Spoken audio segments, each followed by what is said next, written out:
ಈಗ ಬೇರೆ ಯಾವುದೋ ಡಿಪಾರ್ಟ್ಮೆಂಟಲ್ಲೋ ಅಥವಾ ಯಾವುದೋ ಪ್ರೊಫೆಷನಲ್ ಕೆಲಸ ಮಾಡಿದರೆ ಅದರ ಒಂದು ರೀತಿ ನೀತಿ ಬೇರೆ ಇರುತ್ತೆ. ಬರ್ಡೇ ಅಂತಂತ ಅಂದಾಗ, ಸೊ ಇವತ್ತು ನಿಮ್ಮ ಬರ್ಡೇ ಆಸ್ ಎ ಸ್ಟಾರ್ ಆಗಿ ಈ ಸಿನಿಮಾ ಇಂಡಸ್ಟ್ರಿಗೆ ಎಂಟ್ರಿ ಕೊಡ್ತಾ ಇರೋಂಥದ್ದು ಹೇಗೆ ಸ್ಪೆಷಲ್ ಆಗುತ್ತೆ ಇನ್ಮೇಲೆ ಇವತ್ತಿನ ದಿನ ಸ್ಪೆಷಲ್ ಆಗಿದೆ ಅಂತ? ಖಂಡಿತವಾಗ್ಲೂ ನೀವು ಹೇಳೋದಂಗೆ ಇನ್ನೂ ಸ್ಟಾರ್ ಆಗಿಲ್ಲ ಸರ್, ಇನ್ನೂ ಸ್ಟಾರ್ ಆಗಬೇಕು, ಜನ ಮೆಚ್ಚಿ ಅದು ಆಗಬೇಕಿನ್ನು. ಖಂಡಿತವಾಗ್ಲೂ ಅಂದರೆ ಇವತ್ತು ಫಸ್ಟ್ ಆಫ್ ಆಲ್ ನಿನ್ನೆ ನಮ್ಮ ಪ್ರೊಡ್ಯೂಸರ್ಸ್ ಕಾರ್ತಿಕ್ ಅವರು, ಯೋಗಿ ಸರ್ ಅವರು, ಸುದೀಪ್ ಸರ್ ಜೊತೆ ಮನೆಯಲ್ಲೇ ದೀಪಮ್ಮ ಒಟ್ಟಿಗೆ ಕೇಕ್ ಕಟ್ಟೆಲ್ಲ ಮಾಡಿದ್ವಿ. ಅಂದರೆ ಅವ್ರು ಬಂದ್ಬಿಟ್ಟು okay when I'm part of their team, the interest they took in the entire thing, definitely have to thank them for celebrating my birthday like this. ಈ ಒಂದು ಅವಕಾಶ ಮಾಡಿಕೊಟ್ಟು ನಮಗೆ, ಅಂದರೆ ಇವತ್ತಿನ ದಿನ ಇವತ್ತು ನಮ್ಮದು ಸಿನಿಮಾದ ಒಂದು ತುಣುಕು ನಮಗೆ ಎಲ್ಲರಿಗೂ ಕೊಡೋದು ಒಂದು ಅವಕಾಶ ಮಾಡಿಕೊಟ್ರು ಅದಕ್ಕೆ.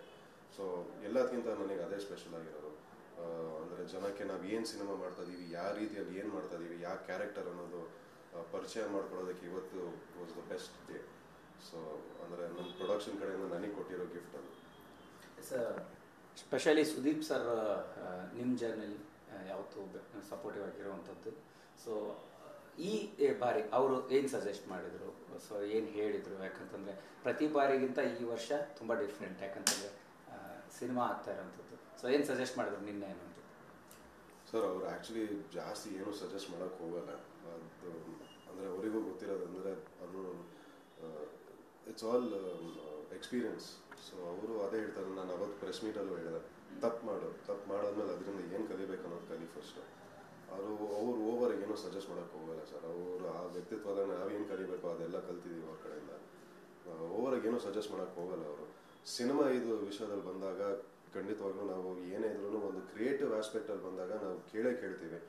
ಬಟ್ ಅವ್ರ ಕಡೆಯಿಂದೂ ಏನಂದರೆ ಇದಿರಲ್ಲ, ಅಂದರೆ ಇಲ್ಲ ಹಿಂಗೆ ಮಾಡಬೇಕು, ಇಲ್ಲ ಇದೇ ಕರೆಕ್ಟ್ ರೀತಿ ಅಂತ ಯಾವತ್ತೂ ಹೇಳಿಲ್ಲ. ಚೆನ್ನಾಗಿದೆ ಅಂತ ಹೇಳ್ತಾರೆ, ಚೆನ್ನಾಗಿಲ್ಲ ಅಂತ ಹೇಳ್ತಾರೆ, ಏನು ಇಂಪ್ರೂವ್ ಮಾಡಬೇಕು ಅಂತ ಹೇಳ್ತಾರೆ. First of all more than anything ಅವ್ರು ಏನು ಮಾಡ್ತಾರೆ ಅಂದರೆ ಡಿಸಿಷನ್ ನಮ್ಮ ಕೈಯಲ್ಲಿ ಕೊಡ್ತಾರೆ. ಇದು ನನ್ನ ಪರ್ಸ್ಪೆಕ್ಟಿವ್, ಮಾಡ್ಕೊಂಡಿದ್ರೆ ಮಾಡ್ಕೊಳ್ಳಿ, ಯೂಸ್ ಮಾಡ್ಕೊಂಡಿದ್ರೆ ಮಾಡ್ಕೊಳ್ಳಿ, ಅಂದರೆ ಯಾವತ್ತೂ ಒತ್ತಡ ಇರಲ್ಲ ಅವ್ರ ಕಡೆಯಿಂದ. ಸೊ ಕ್ರಿಯೇಟಿವ್ಲಿ ಅವ್ರ ಕಡೆಯಿಂದ ಬರೋ ಸಿಕ್ಕಾಪಟ್ಟೆ ನುವಾನ್ಸಸ್, ಬಿಕಾಸ್ ಅಂದರೆ 29 ವರ್ಷ ಇಂಡಸ್ಟ್ರಿಯಲ್ಲಿ ಇದ್ಬಿಟ್ಟು ಇಷ್ಟು ಸಿನಿಮಾ ಮಾಡ್ಕೊಂಡು, and is a director himself, technician, singer, producer, director. And so ಖಂಡಿತವಾಗ್ಲೂ ಸಿನಿಮಾನ ಹೆಂಗೆ ಅಪ್ಲಿಫ್ಟ್ ಮಾಡ್ಬೋದು, ಕ್ಯಾರೆಕ್ಟರ್ನ ಹೆಂಗೆ ಅಪ್ಲಿಫ್ಟ್ ಮಾಡ್ಬೋದು, ಸೀನ್ಗಳನ್ನ ಹೆಂಗೆ ಕನ್ಸೀವ್ ಮಾಡ್ಬೋದು, ಇವೆಲ್ಲ ಸಿಕ್ಕಾಪಟ್ಟೆ ಸಜೆಷನ್ಸ್ ಕೊಡ್ತಾರೆ ಅವರು. ಸೊ ನಿನ್ನೆನೂ ಇನ್ಫ್ಯಾಕ್ಟ್ ನಮ್ಮ ಎಡಿಟರ್ ಜೊತೆ ಕೂತ್ಕೊಂಡು ಎಡಿಟಿಂಗ್ ಪ್ಯಾಟರ್ನ್ಸ್ ಏನೇನು ಮಾಡ್ಬೋದು, ಈ ಸಿನಿಮಾಗೆ ಈ ಥರ ಒಂದು ಎಡಿಟಿಂಗ್ ಪ್ಯಾಟರ್ನಲ್ಲಿ ಹೋದರೆ ಒಂಥರ ವಿಭಿನ್ನವಾಗಿರುತ್ತೆ, ಅಂದರೆ ಡಿಫ್ರೆಂಟ್ ಆಗಿರುತ್ತೆ ಅದು ಅಂತ ಹೇಳಿ. ಸೊ ಆ ಒಂದು ರೀತಿಯಲ್ಲಿ ತುಂಬಾ ಸಜೆಷನ್ಸ್ ಕೊಡ್ತಾ ಇರ್ತಾರೆ in the creative aspect. Personally ಅವ್ರನ್ನ ನೋಡ್ಕೊಂಡು ಬೆಳೆದಿರೋ ನಾನು. I have seen them for many years. So ಏನೇನು ಕಲಿಬೇಕು ಅಂದರೆ ಫಸ್ಟ್ ಆಫ್ ಆಲ್ ನಾವು ತೋರಿಸೋ ಡೆಡಿಕೇಶನ್ ಆಗಿರ್ಬೋದು, ಅವ್ರು ಇಟ್ಸ್ ಅ ಪ್ಯಾಷನ್. ಅದು ಕ್ರಿಕೆಟ್ ಆಗಿರಲಿ, ಸಿನಿಮಾ ಆಗಿರಲಿ, ಏನೇ ಆಗಿರಲಿ, ಅದೊಂದು ಕುಕ್ಕಿಂಗ್ ಆಗಿರಲಿ, ಒಂದು ಡಿಶ್ ಮಾಡೋದಿದ್ರು ಒಂದು ಪ್ಯಾಷನಾಗಿ ಮಾಡ್ತಾರಲ್ಲ. So that is the most important lesson of learn. ಏನೇ ಮಾಡಿದ್ರು ಒಂದು ಸಿಕ್ಕಾಪಟ್ಟೆ ಪ್ಯಾಷನ್ ಇಟ್ಕೊಂಡು ಮಾಡೋದ್ರಲ್ಲೇ that will make all the difference.